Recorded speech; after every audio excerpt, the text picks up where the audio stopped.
Gilroy. Tvrdo pri mantineli, zabojoval aj Gagliardi. Posledné 2 minúty stretnutia, alebo lepšie povedané, riadnej hracej doby. A rovnako ako začiatok tejto tretiny, aj koniec je v znamení náporu rastúceho tlaku hráčov Spojených štátov. Znovu sa usadili v obrannom pásme svojho súpera. A Nemci iba vyhadzujú puk do strednej tretiny. Ako keby už čakali na predĺženie, lenže predĺženie to je samozrejme vždy lotéria.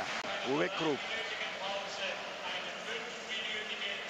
44-ročný rodák z Kolína, teda z mesta, kde bude hrať jeho tým ďalšie zápasy.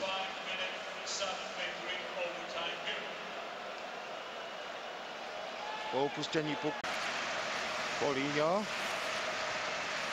Znovu tam prvý útok Američanov, ktorý dokázal v tejto tretine vytvoriť poriadny tlak pred Endrasom.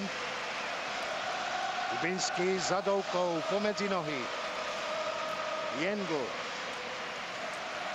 Nemci sa iba bránia a snažia sa vyhodiť puk čo najďalej od Endrasa.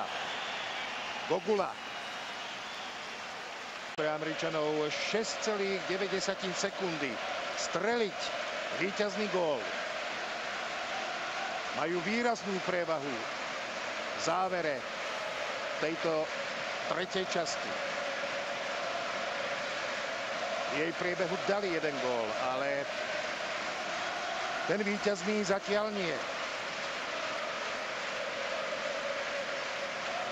Bojová porada amerických hokejistov. Kapitán Jack Johnson tam udeľuje pokyny TJ Gagliardi.